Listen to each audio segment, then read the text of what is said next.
sincere request once again. A big round of applause for Konidala Pawan Kalyanji as I request him to kindly address the gathering.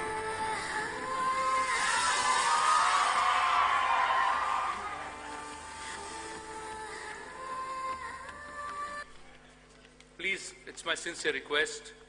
I'm going to request Konidala Pawan Kalyanji to request him not to scream and shout. Please, thank you. As I'm used to 2 hour speeches minimum, I request Master of Ceremony to remind me once my time is finishes. For me, as you all came from different parts of India, and who I am, and ambitious, want to serve the nation, I would like to share my experiences as the way how I established the party, and I think my experiences might give you a different kind of insight. So that might help you for your future and to contemplate. And if any mistakes I have done or anything which I have done good, maybe that would be something which you can understand about your own journey by looking at by understanding my own experiences. For me, when I had established Janasena Party, it was for me, it's a national service, not for personal recognition, not for power, but for change. A change which is needed in our society, in our country, which we always wanted. Instead of sitting idle and having millions, having crores, having great popularity, I had really contemplated, would I end up like most of the people, or will I contribute at least a part of my life to the nation, to build for nation service. So it certainly didn't happen after becoming an actor. Though I came from small beginnings, I came from a lower middle class family. My pain was always about the society which I used to watch around. The pain, the kind of sufferings people used to go through. Nothing happened to me at a personal level. I never had a shortage of food, reasonably good schooling. But my pain was towards society. When I started gaining knowledge about the society around me, I started reading, maybe looking at all our freedom fighters, reading their biographies. Somewhere I felt the immense urge and intense urge, like to do something for the nation, to do something for some kind of contribution for the nation. This started at the age of 14. So like you, when I started getting into my teens, I was looking forward to some kind of ideology which I would like to embrace. As Digvijayji said, look before you leap. So what kind of ideology would you lean into? What exactly should I embrace? So I was understanding Marxism, I was understanding socialism, I was trying to understand capitalism, especially when you're a kid growing up in the 80s, when you're a teenager in the 80s, there was quite a turbulent political atmosphere within India and around the world. Right from Punjab terrorism, Khalistan terrorism to LTT, and across the globe, there is still unified, Germany was divided, and apartheid was there in South Africa. So all these different political climates around, at a global level, the national level, really it drove me crazy. At one part, you look at the freedom fighters who had selflessly sacrificed their lives. And another way, always I was looking forward, the nation would be greater as every day passes by. Every day, I thought this is going to be another beautiful year next year. But I was quite disappointed as a kid. At the way they looked at the corruption, the way I looked at the nepotism. It was quite disappointing for me. Always my desire was a commoner to be something, a commoner to stand for the oppressed. But the society around us, it is only the dynastic rule, and everything really bothered me. So finally I became an actor, but that social consciousness never left out of me. I was quite keen. I was watching around, observing things around, reading a lot, absorbing a lot. But finally, when our state has been, Andhra Pradesh had been divided the way it got divided, and everything I was looking at it, how the political leadership and everything, how conveniently it has become. The power politics really disturbed me. So instead of being an armchair thinker, I was thinking loud within myself, or contemplated for quite a time. I said, would I sit like everyone else, or would I come forward and do something? I thought, without any expectations, without seeking power, but I want to stand for the voice of the oppressed. I want to be the voice for the neglected. I want to be the voice who are really meek and helpless. That's how I formed Janasena Party. And there were a lot of people, youngsters. Today, I said, all of you come from different parts of a country, and you're looking forward to become some kind of leaders and leadership, and you want to have an active role in politics. In 2007, when I had started Common Man Protection Force, which is supposed to stand for the oppressed and meek and helpless, I had met a lot of young people, both boys and girls. But what I had noticed in them was, at least most of them, they need change within shortest time possible, like like an instant noodle. And 2007, I looked at the youth there, then, the way they wanted everything immediate, they don't have the patience. Then that's what I thought, okay, let me walk the talk. So then from there onwards, I went on continuing. In 2014, I started the party. And I had lost my first election in 2019. Even I myself lost in both the places which I had contested. But that didn't stop me continuing my political journey. Because when I had started, so what must have made me to be here? What must have made me to continue here is, it is not for personal recognition. There is no ego in defeat. If you really love this nation, if you really care for our motherland, if you really care for the meek and helpless, nothing deters you. A defeat of any kind of defeat, nothing, it does not deter you. And my commitment for my nation came from our predecessors, our freedom fighters, looking at the sacrifice of Bhagat Singh at the age of 23. At the age of 23, some people around in this period, at this times, maybe they're going for hotel and pubs and partying. But at the age of 23, Bhagat Singh, he sacrificed himself to wake up the nation for the generations to come. And that kind of Bhagat Singh is inspiration to me. And so in spite of my failure as a political party to get into the Sansad, but what made me to continue is, we are able to help. Being a party, we just had got one seat, still we are able to help people. Very recently, I would like to share a case with you. Around 4 years back, a 14-year-old girl in Kurnool, in the state of Andhra Pradesh, a student from residential school, one day she bid goodbye to her mom. Normally she would come back by the evening, but that day she didn't turn up. And this happened in 2015. Her mother receives a call from the school authorities, residential school authorities, saying that your daughter is not feeling well. Please, would you like to come and see? Please take her home. By the time she goes there, she's dead. And it was like as if she hung herself. That's what the school authorities says. And later they realized she was raped and she was killed. And justice was not done.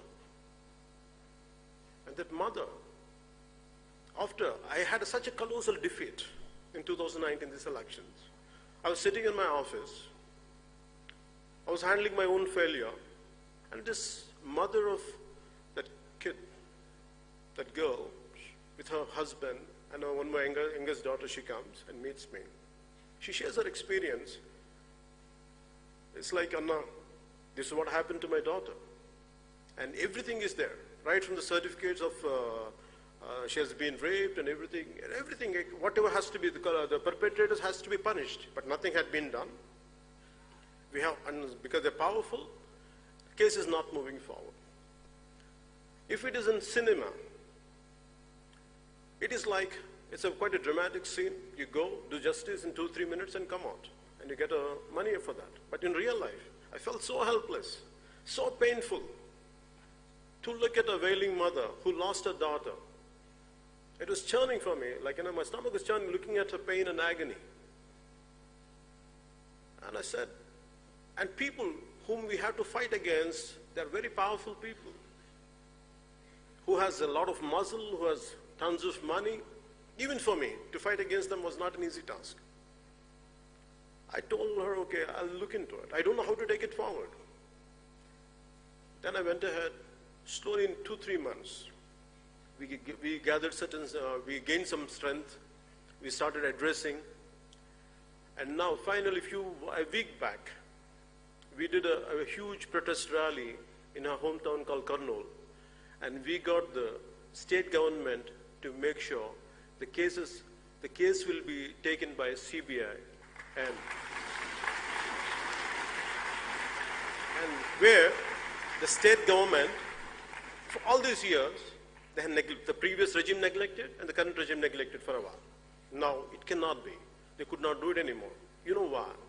It's because if we are committed, if I would have needed a seat, if I would have wanted to be a Rajya Sabha member, if I wanted to be a parliamentarian, if I wanted to be an assembly, things would have been different. But my purpose here is to stand for the people who are oppressed and helpless. And as long as I'm committed to it, I'm fine even if I lose multiple times. But I will stand for this nation, I'll stand for the weak and weak.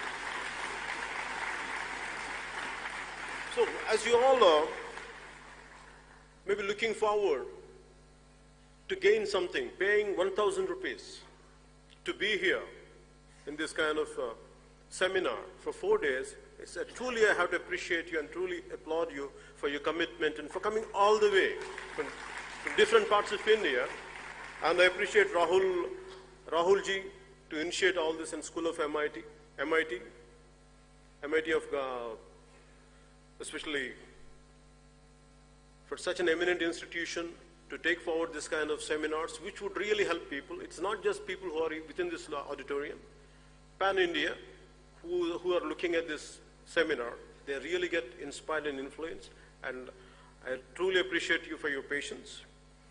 And I only think I would like to share with only just few more things.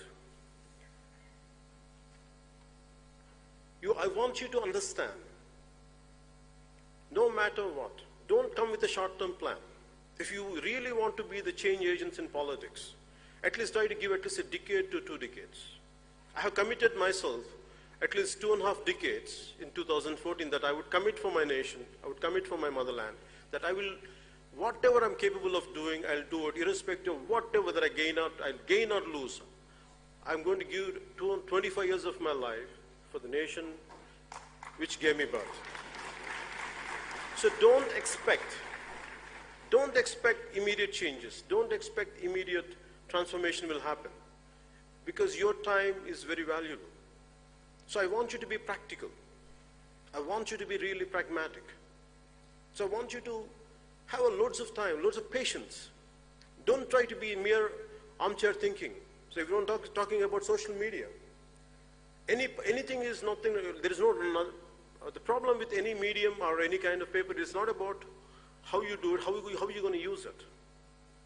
There are people on Twitter or on other social accounts who will do a very constructive job. There are another part of individuals who will be very destructive. It depends on which side you are on.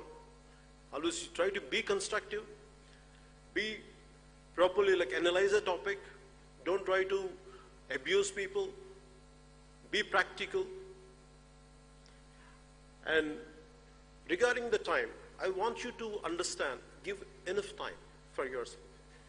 Don't try to be, by the time you're almost been early 20s, at least, you have to give yourself at least 10 to 15 years to see a little change, a glimmer of hope. Just a little light to be seen on the other edge. Give yourself at least 10 to 15 years time. Don't expect immediate results. It is not an instant noodle to see results. But I had immense despair when I came into politics. I knew all this. I had visualized all this. I had visualized my own failure. I had visualized my own success. But very strongly I had visualized is, one day I will do my bit part to transform, to stand for this nation, and which I'm able to continue my journey just because I didn't seek anything, I didn't seek any personal power. I sought personal power to people who does not have any power. Instead of giving out your opinions on social media is not going to help alone. You should come out in open. You should practically, you should do some political action. Mere attending seminars is one thing, gaining knowledge is one thing, but actually at the grassroots level, when you work, the kind of knowledge is going to be different. The kind of experiences will be different. You'll be a transformed personality. So mere attending seminars is good, reading books is good, gaining knowledge is good, unless it is not practically being seen, not being at a grassroots level. If you don't go to the places, if you don't expose yourself certain experiences, the leadership quality would not come out. So I request you all to look into that. Instead of mere gaining knowledge, I want you to look into it. Try to gain some experience at a grassroots level, gain some real experiences, not experiences at a mere sitting on the internet. That much I would like to convey to you. An ounce of action is better than a ton of talk. Be prepared to just a bit of practicality. Instead of gaining mere talking, I want you to be a bit practical. Get into hands-on experience. That would really help you. This, and what inspired me, what gives me hope is, when I said 25 years of my life, what made me to say that statement is, I'm not working for these times. I'm working for the generations to come. I'm working for your generation. It would take me time. This would. Because when I look at my own son's age, who is around 14, a little younger than that, I feel we have taken the greatest sacrifices done by our freedom fighters. Right from Bhagat Singh to a number of great leaders that sacrificed themselves. And yet, we don't carry that legacy. We are selfish, and we are completely self-centered. I questioned myself. I don't want to be the group of who just think about themselves, who are selfish. I don't want to be a part of that group. Whether I'm being an actor or not, whatever best I could do, I don't want to be that kind of society who just merely thinks in a selfish manner. So I came out, I'm doing my bit part.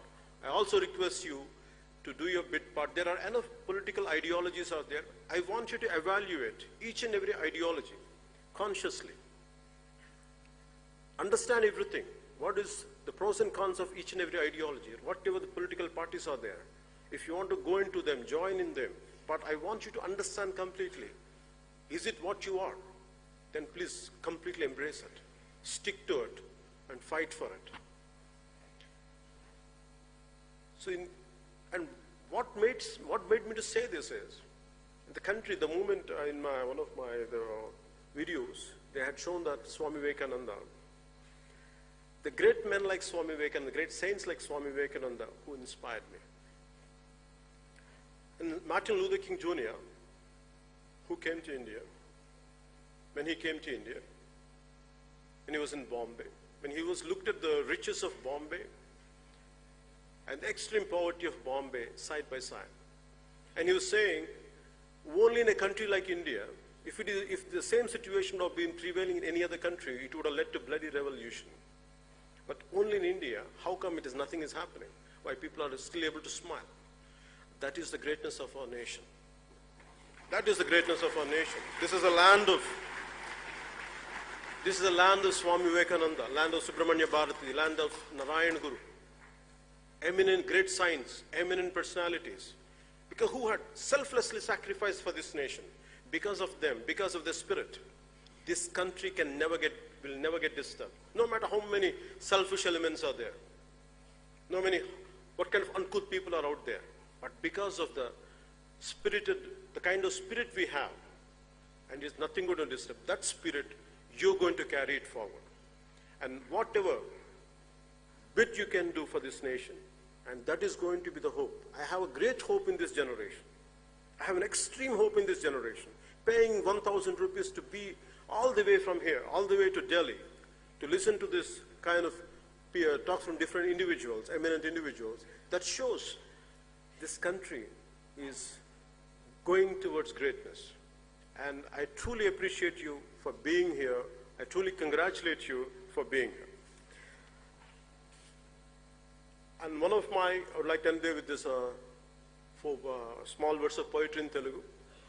This is written by Mr. Seshendra Sharma, who was a recipient of Sahitya Akademi Award. This Na Desam Na Prajalu, my country and my men. This was shortlisted for Nobel Prize, though it was not selected. If you ever feel, as you want to get into politics, as you want to be leaders, leadership is all about solitude, solitariness. You'll be completely isolated. Not even a friend will stand by you. Not even a friend will understand you, what you're going through. At these times, what you need is, you have to keep on get hooked to certain inspirational lines. So try to read a lot of poetry. Try to read a lot of biographies. So for me, when I go through a complete loneliness, a depression, yet certain times I go through. So I only think of one thing. When I feel extremely depressed, when the truth is not going to win, that's what the real circumstances are. So at that time, I read these 4 lines. Samudram ఒకటి కాళ్ళ దగ్గర కూర్చొని మరగదు, తుఫాను గొంతు చిత్తం మరడం మెరగదు, పర్వతం ఎవడికి వంగి సలాం చేయదు. నేను పిడికిడి మట్టే కావచ్చు కానీ గొంతెత్తితే ఒక దేశపు జెండాకున్నంత పొగరుంది. So a loose translation of this is, you have to forgive me for my English translation, though I'm not a poet, though I'm not good in English. But I prefer to, it's a loose translation of what I said right now.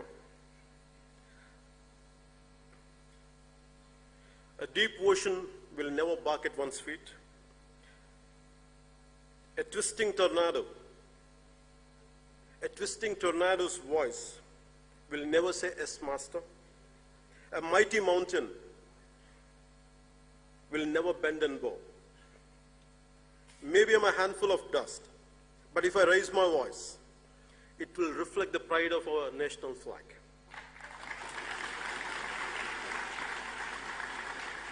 We should be grateful for the nation we are born in. And be patriotic, be accountable, be responsible for your actions. And this country, we are of different ethnic groups, different linguistic backgrounds, different cultural backgrounds, yet always this country amazes me. We come from different backgrounds, different linguistic barriers, cultural barriers, yet we feel as one. We feel as one India. We feel as one nation. That is the greatness of this nation. No matter how many foreign forces would try to come and divide us, we will stand as one, we will be united as one. So, thank you for giving me this opportunity, and I'm grateful to you for listening to me. And normally I end up my speeches with Bharat Mata Ki Jai. I would be grateful if you say Bharat Mata Ki Jai. And thank you. And Jai Hind and Bharat Mata Ki Jai. Jai Hind.